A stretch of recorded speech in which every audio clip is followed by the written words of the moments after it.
So welcome back, everybody. I'm Dugan Davidson, technical specialist for Andersen Window and Door. We're back here in Edina, Minnesota at our amazing replacement project. As you can see behind me, work's already in progress. They're tearing out our big 4-wide showpiece unit in the front. We're going to be adding some more visible glass going on there. All right, so what you're seeing behind me right now is the aftermath of the cleanup. What they've gone through and done is taken out the old jambs, taken out the old windows and frame, really getting down to the guts of that rough opening that you can see behind me. It's actually going through and finishing up, making sure that we have a nice clean surface so that when they apply a new window buck or lumber inside of that rough opening, they have a nice, clean, strong surface to be able to apply our flashing and our new window into. He's gone through, started the buck in the opening here. Now what he's going through and doing is taking the low expanding foam and filling in between the RO itself and the brick.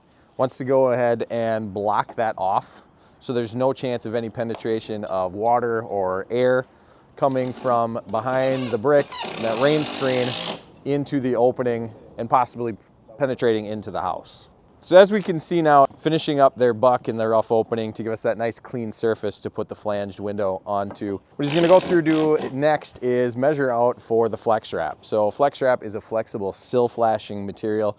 So make sure to go up 6 inches on both sides on it, get a nice cut. In a moment here, we're going to be able to see MWS apply that flexible sill flashing. So as he's preparing that flex wrap, just wanted to make a note here. On any window or door installation, the most vulnerable spot to water doing any damage inside of a rough opening is always going to be the sill of that window or door. If any water does get back into that rough opening and around the window and around our flashing, we want to make sure that gravity does its job. So if water were to get through on the side, get past the foam, we want gravity to take over, fall along the frame of that window and make its way down to the sill. So that's why a heavy duty flex wrap or flexible sill material is so important down here at the bottom, is once gravity does its job, we want that water to sit and either make its way out of the opening or sit and evaporate from that point. We do not want it to penetrate down into the untreated piece of wood that is utilized on the bottom of our sill. Amazing parts about a flexible sill flashing method on here is you're really given truly flexibility with it, not only in the elasticity of the material itself, but also in the way that you're able to shape it around whatever you're using for that sill. If you were to use something that is a flat, non-flexible sill flashing material, there's a lot of origami that has to go on in the corner. You're cutting bow ties, you're flashing over the top of other pieces of flashing. So as you can see now in the corner, what he's using is physics. He's taking his body weight, pressing down into that corner, rolling it over the corner to get a nice, flat, rounded edge, something that isn't really possible with a non-flexible material. Now they're gonna go through, try to minimize every possible wrinkle that we can, so we have a nice flat surface to apply that nailing flange on top of.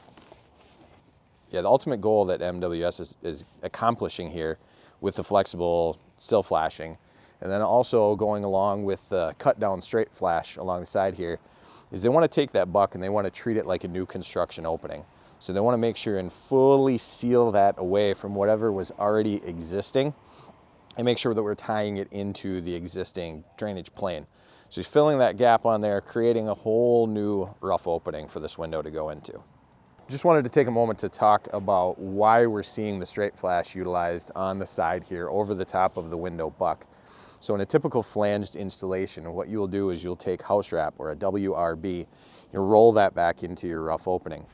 Well, since we are not taking any of the exterior facade off of this house, what they need to do is they need to simulate that same application. So because we can't tuck weather resistant barrier back in behind the brick, what he's doing is simulating that same contact surface there by cutting down the straight flash, running it right along the side of the buck, so that when we apply our fully flanged window onto it, we're applying it to a flashing point, not an exposed piece of the rough opening or exterior sheeting. So what he's going through and currently doing, take a long level, he's finding the spots, the high points on these brick soldiers right here in front of our rough opening. Because this window application is going to have our amazing Fibrex exterior brick mold where it snaps into the outside accessory kerf right over the top of the nailing flange, They need to make sure that they are applying the window at the bottom of the rough opening, the perfect distance away from that brick so that no brick bind is going to happen. The brick isn't going to expand and end up running into the exterior trim. It's just marking those high points so they know exactly where to measure off of to where to apply the window. Just finished out their flashing around their rough opening, got the sill, got the sides, they're measured for the brick. What they're doing is a dry fit. So we really want to find out, because this is going to have brick mold around it, how much room they are going to have with those nailing flanges.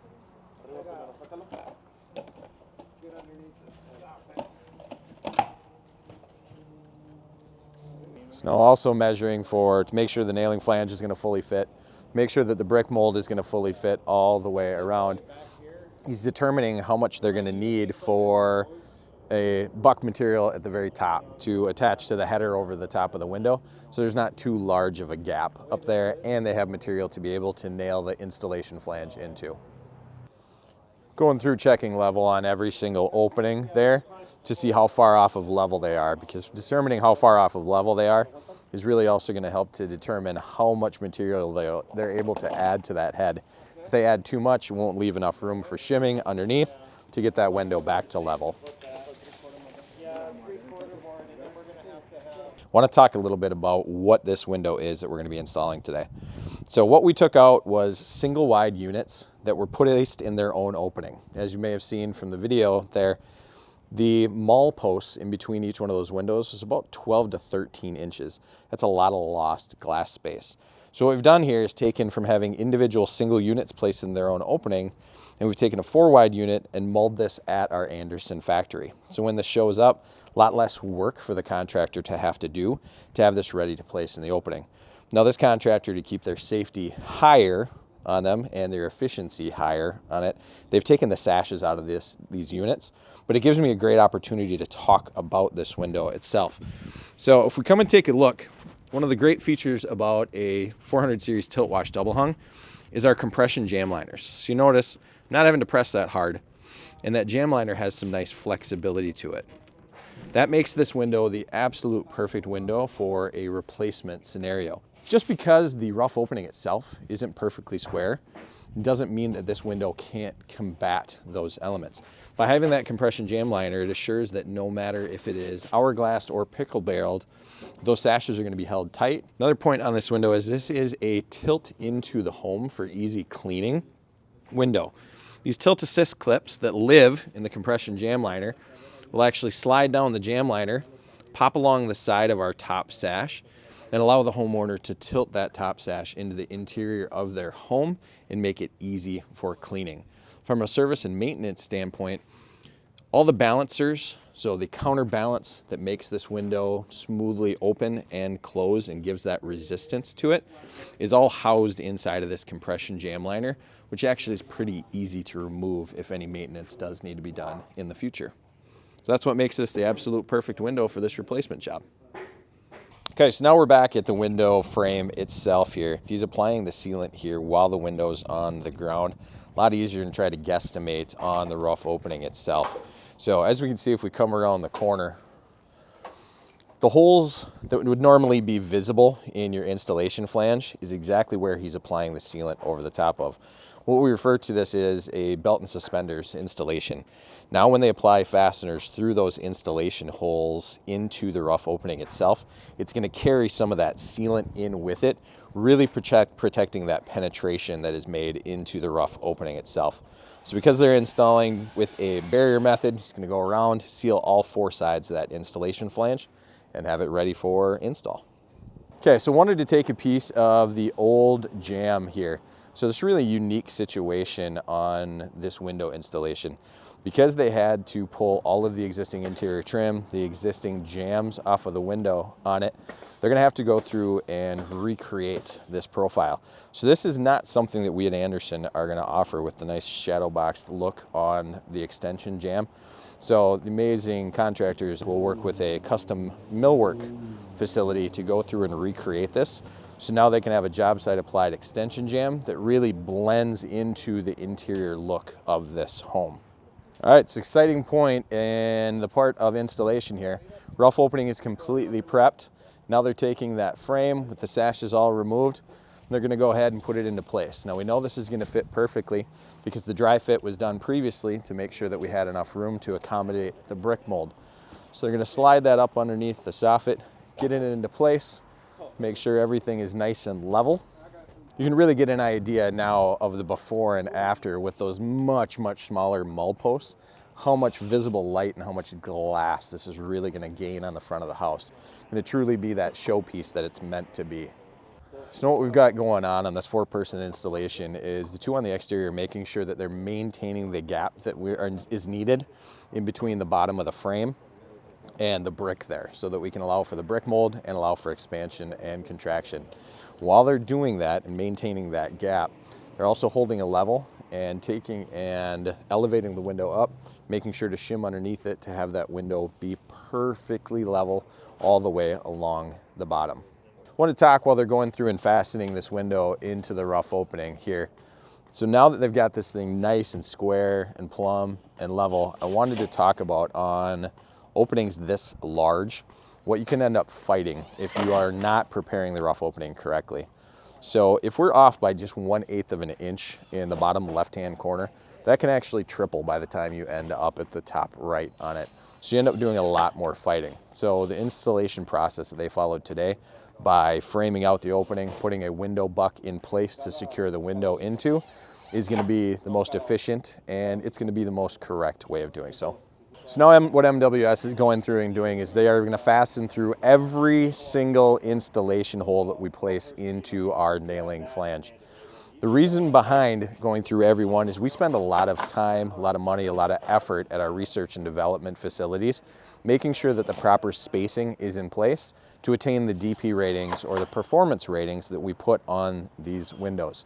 By skipping any of those holes during the installation process, you are putting that design pressure rating or that performance rating at risk of not doing so.